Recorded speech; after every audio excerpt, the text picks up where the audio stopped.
नमस्कार विद्यार्थी मित्रांनो, पालकांनो, मी डॉक्टर देवश्री महाजन माऊली करिअर काउन्सिलिंग तर्फे पुन्हा एकदा तुमचं आपल्या यूट्यूब चॅनलला स्वागत करते। आज आपण MCCची लेटेस्ट नोटीस घेऊन आलेलो आहे। जर तुम्ही आतापर्यंत या चॅनलला सबस्क्राइब केलं नसेल तर नक्की लवकरात लवकर सबस्क्राइब करा, कारण सर्व जे नीट रिलेटेड अपडेट्स आहेत ते सर्व तुम्हाला बेस्ट काउन्सिलिंग अपडेट्ससह सर्व या चॅनलला भेटतील।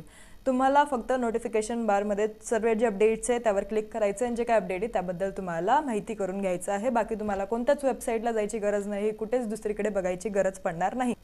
आपण सर्व जे ते वेबसाईट थ्रू सर्व तुमच्या समोर दाखवत असतो, असं नाही की डायरेक्ट PDF उघडली आणि तिथूनच दाखवतोय। तर हे मेनली आपण कुठून काढले तर MCCच्या वेबसाईटवरून। आता मी तुम्हाला हे पण दाखवून देते की ही PDF एक्झॅक्टली आली कुठे। तर MCC काउन्सिलिंगची जी कमिटी असते, म्हणजे मेडिकल काउन्सिलिंग जी कमिटी असते, त्याची एक वेबसाईट असते, ती तुम्हाला दिसत असेल mcc.nic.in। तर ह्या वेबसाईटला तुम्ही जेव्हा खाली स्क्रोल करतात तेव्हा तुम्हाला 2026च्या वेबसाईटमध्ये जायचं आहे। जेव्हा तुम्ही खाली स्क्रोल करतात तेव्हा तुम्हाला न्यूज अँड इव्हेंट्स नावाचं एक ब्लॉग दिसतं, ज्यामध्ये आपल्याला जे सर्व लेटेस्ट अपडेट्स आहेत, जे सर्व लेटेस्ट न्यूज आहे ते भेटत असतात आणि सर्व लेटेस्ट नोटिसेस आपल्याला इथे भेटतात। तर इथे तुम्ही बघू शकतात की आपल्याला आता जी लेटेस्ट नोटीस आहे ती कसली आली आहे, तर PWD कॅन्डिडेट्स आणि medical assessment boards of MCC म्हणजे टोटल PWD कॅन्डिडेटसाठीची ही नोटीस आहे। तर ही जेव्हा आपण ओपन करतो, आपण ही ऑलरेडी डाउनलोड केलेली आहे। तर मी तुम्हाला फक्त दाखवायसाठी ती वेबसाईट जी आहे ती ओपन केली होती। आता या डाउनलोडेड नोटीसमध्ये आपल्याला काय माहित पडते, तर सर्वात आधी कॉंग्रॅच्युलेशन, आपली जी काउन्सिलिंग आहे ती MCCची स्टार्ट झालेली आहे। सर्वात आनंदाची बातमी सर्व मुलांसाठी, सर्व विद्यार्थ्यांसाठी, कारण आतापर्यंत जे सर्व पोस्टपोन होत आलं होतं, परत रिनीट पेपर झाला, परत त्यानंतर रिझल्ट पोस्टपोन झाला, रिझल्ट अजून डिलेड लागला, त्यानंतर आपली ही पण शंका होती आता की रिनीट 2026च्या पेपर लीक नंतर आता काउन्सिलिंग पण पोस्टपोन व्हायला नको। आता जी MCCची काउन्सिलिंग आहे त्याची नोटीस आलेली आहे की PWD कॅन्डिडेट्सबद्दल जे काही व्हेरिफिकेशन आहे ते होईल। तर या नोटीसमध्ये आपण पूर्ण डिटेल पण बघू, पण याचं इनडायरेक्टली हा अर्थ होतो की आपली जी MCCची काउन्सिलिंग आहे ती आता सुरू झालेली आहे। कारण सर्वात पहिले जेव्हा काउन्सिलिंग सुरू होण्यात असते तेव्हा आपल्याला सर्वात पहिली जी नोटीस येते ती कोणती असते, तर PWD कॅन्डिडेट्सची असते। PWD कॅन्डिडेट्सच्या नोटीस आल्यानंतर लगेच 4-5 दिवसांनी आपली जी काउन्सिलिंगचं शेड्यूल आहे ते आपल्याला दिसतं पूर्ण वेबसाईटला। ते पूर्ण काउन्सिलिंगचं शेड्यूल काढतात, ते अपडेट करतात आणि मग आपली जी काउन्सिलिंग आहे ती स्टार्ट होऊन जाते। सेम गोज फॉर MCC आणि same process goes for state CET cell as well. ही महाराष्ट्राची काउन्सिलिंगसाठी पण सेम प्रोसेस आहे, MCC साठी पण सेम प्रोसेस असते। जसं MCC मध्ये PWD कॅन्डिडेटची नोटीस येते, नंतर आपली काउन्सिलिंग स्टार्ट होते, तसंच आपलं स्टेट काउन्सिलिंगमध्ये पण आधी CET सेलला PWD कॅन्डिडेटची नोटीस येते आणि नंतर जी काउन्सिलिंग आहे ती स्टार्ट होते। ते पण आपण बघूयात, ते पण मी तुम्हाला एक एक्झाम्पल म्हणून दाखवणार आहे। आणि त्यानंतर किती दिवसांनी नोटीस येते, आपलं किती दिवसांनी शेड्यूल होतं ते पण मी तुम्हाला दाखवेल CET सेलचं। तर आता महत्त्वाची गोष्ट ही की आता तुम्ही इथं बघू शकतात की जे काही PWD कॅन्डिडेट्सबद्दल जे काही महत्त्वाचे पॉईंट्स आहेत त्यांनी इथं लिस्ट केलेले आहे।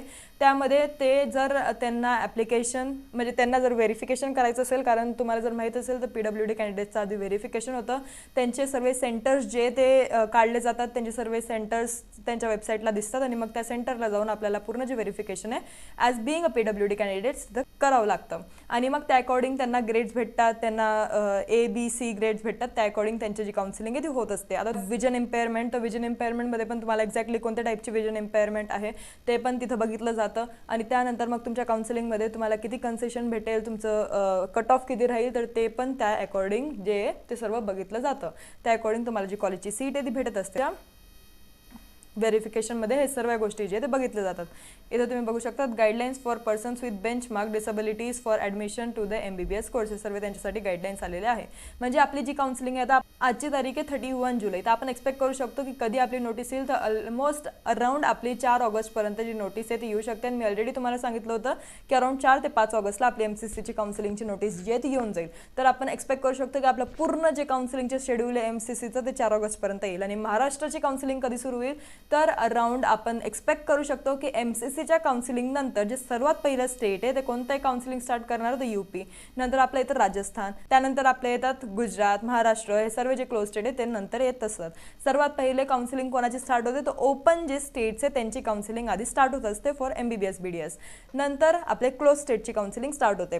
त्यानंतर मग आपल्याला दिसेल महाराष्ट्राची काउन्सिलिंग कधी स्टार्ट होईल, तर अराउंड आपण एक्सपेक्ट करू शकतो की 5 ऑगस्ट नंतर जेव्हा MCCची काउन्सिलिंग स्टार्ट होईल त्यानंतर अराउंड 5-6 दिवसांनी आपली पण काउन्सिलिंग जी आहे ती सुरू होऊन जाईल. आपले पण जे CET सेलचे हेड आहे ते पण ती नोटीस जी आहे ती जाहीर करून देतील आणि आपल्याला पूर्ण जे डिटेल्स आहे ते भेटून जातील. तर कधीपर्यंत भेटेल तर अराउंड 10 ऑगस्टपर्यंत आपण एक्सपेक्ट करू शकतो की 10 ऑगस्टपर्यंत आपली जी नोटीस आहे ती येऊन जाईल आणि 15 ऑगस्टपर्यंत आपल्याला रजिस्ट्रेशन डेट जी आहे ती दिली जाईल.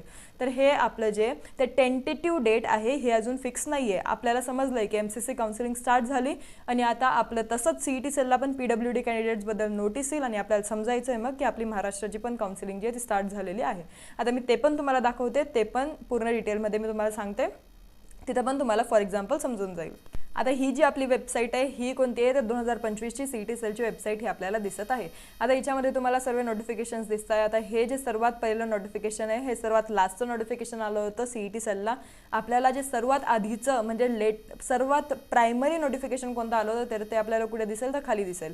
तर सर्वात पहिले तुम्हाला इथं दिसत असेल की NRI कॅन्डिडेटसाठी एलिजिबिलिटी आणि रजिस्ट्रेशन प्रोसेसबद्दल इन्स्ट्रक्शन आले होते.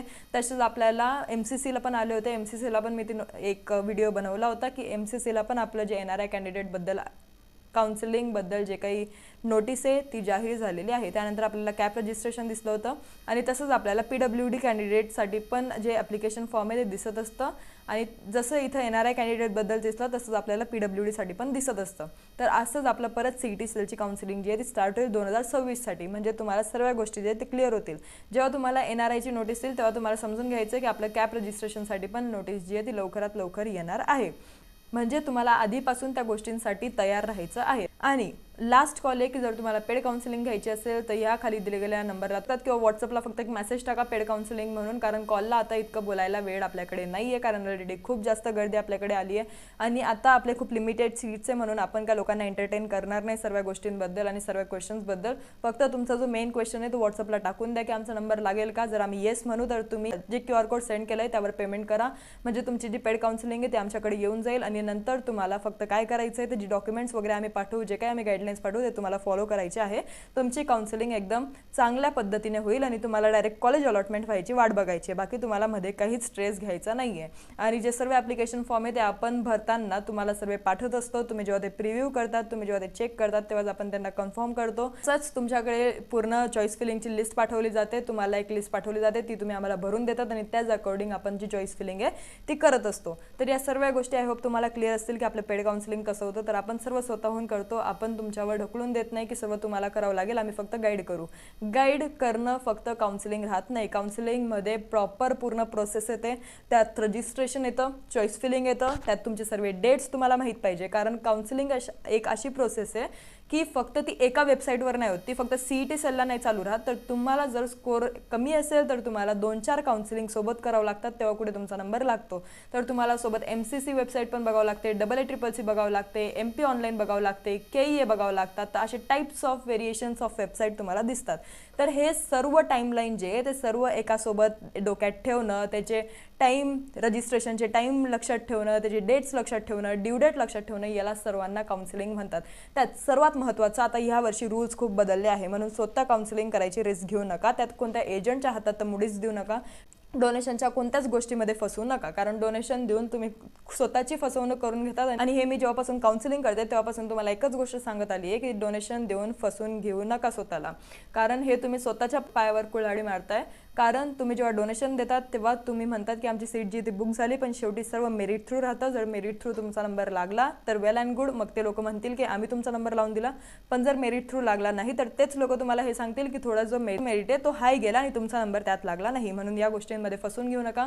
प्रॉपर काउन्सिलिंग करायची असेल तर पेड काउन्सिलिंगसाठी माऊली एज्युकेशनला जर तुम्हाला कॉन्टॅक्ट करायचं असेल तर तिथं करा, नाही तर एक प्रॉपर काउन्सिलर बघा जो तुम्हाला प्रॉपरली पूर्ण गाईडलाईन्स आणि पूर्ण जी काउन्सिलिंग आहे ती एक प्रॉपर वेमध्ये, पूर्ण लिगल वेमध्ये करून देईल. कारण आपल्याला फक्त राऊंड्स खेळायचे, आपल्याला उगाच इकडे तिकडे भटकून जायचं नाही आहे. आपल्याला जे करायचं आहे सर्व ऑनलाईन करायचं आहे, मेरिट बेसवर करायचं आहे आणि लिगल वेमध्ये करायचं आहे. आपल्याला उगाच जास्तीचे पैसे देऊन फसून घ्यायचं नाही आहे. आणि त्यात जास्तीचे पैसे देऊन तुमचा नंबर पण लागायची गॅरंटी राहत नाही. तुमचा नंबर शेवटी लागतच नाही, तुम्ही घरीच बसायची तुमची वेळ येते. म्हणून असं काही नका करू. प्रॉपर काउन्सिलिंग घ्या, प्रॉपर पाथवे जो आहे तो फॉलो करा. पुढची नवीन अपडेट घेऊन आपण लवकरच येऊ. जे काही CET सेलची अपडेट आहे ती मी तुम्हाला लवकरात लवकर कळवेल. आता महाराष्ट्राची काउन्सिलिंग लवकर सुरू होणार आहे, फक्त हे तुम्ही डोक्यात धरून चला. जे काही प्रिपरेशन आहे ते अगोदरच करून ठेवा, म्हणजे पुढे आपल्याला काही प्रॉब्लेम्स नको यायला. आणि जर तुम्ही आमच्याकडे आता काउन्सिलिंग घेताय तर आम्ही तुम्हाला जी प्रॉपर कॉलेजची लिस्ट आहे ती पाठवून देतो, म्हणजे तुम्हाला त्या कॉलेजला जाऊन व्हिजिट द्यायला बरं होतं. म्हणजे काउन्सिलिंगच्या आधी तुम्हाला अशा पण काही गोष्टी आहे जे तुम्हाला पूर्ण करावं लागतात रजिस्ट्रेशनच्या आधी, तर ते सर्व गोष्टी आम्ही तुम्हाला सांगत असतो. तुमच्या स्कोअरवर तुम्हाला कोणतं कॉलेज लागणार आहे त्याची आम्ही पूर्ण तुम्हाला लिस्ट पाठवतो. ती लिस्ट बघून तुम्ही त्या कॉलेजला व्हिजिट द्यायला जातात आणि ही खूप महत्त्वाची प्रोसेस आहे. आता खूप काउन्सिलर्स मी असे बघितले जे म्हणतात की हे कॉलेज चांगलं आहे, पण त्या कॉलेजचं एक्झिस्टन्सच राहत नाही, त्या कॉलेजमध्ये लेक्चर्सच होत नाही. जेव्हा मी ते कॉलेज स्वतःहून बघायला जाते तेव्हा मला समजतं की त्या कॉलेजमध्ये काहीच प्रॉपर झालं नाही आहे आणि तसे कॉलेज आपण कोणालाच रेफर करत नाही. आमची रेग्युलरची कॉलेज ट्रिप निघत असते, त्यामध्ये पूर्ण आपण कॉलेज टूरमध्ये सर्व कॉलेजेसबद्दल जाणून घेतो.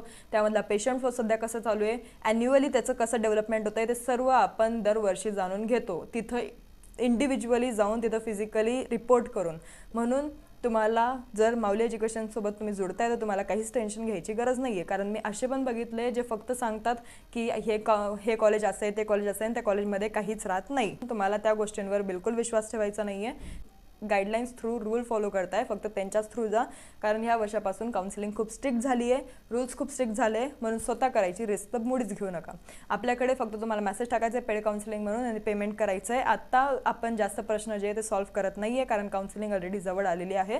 तुम्ही फक्त पेमेंट करा, आम्ही तुम्हाला लिस्ट पाठवू, ती लिस्ट तुम्ही बघून यायची, ती लिस्ट तुम्ही बघायची आहे, त्या कॉलेजला तुम्ही व्हिजिट देऊन यायचं आहे. तुम्हाला कॉलेज आवडत असेल तर ठीक, ते कॉलेज आपण चॉईस फिलिंगमध्ये ठेवायचं, नाहीतर मग ते कॉलेज कट करायचं. कारण आत्ता असं झालं आहे की थर्ड राऊंडमध्ये तुम्ही जर कॉलेज घेतलं नाही तर तुम्हाला 2 वर्षाची बंदी काउन्सिलिंगमध्ये राहील. म्हणून असं नको व्हायला की तुम्हाला जे कॉलेज नको आहे तेच तुम्हाला थर्ड राऊंडमध्ये भेटलं आणि मग तुम्हाला ते कॉलेज घ्यावंच लागेल. तर असं आपल्याकडे काउन्सिलिंग घेताना नको व्हायला, कारण आपल्याकडे प्रॉपर सॅटिस्फॅक्शन विद्यार्थ्याचं पाहिजे जे पण त्या कॉलेजला शिकताय. म्हणून सर्व आपण प्रॉपरली आधीपासून गाईड करत असतो. नवीन अपडेट लवकरच कळवण्यात येईल. धन्यवाद.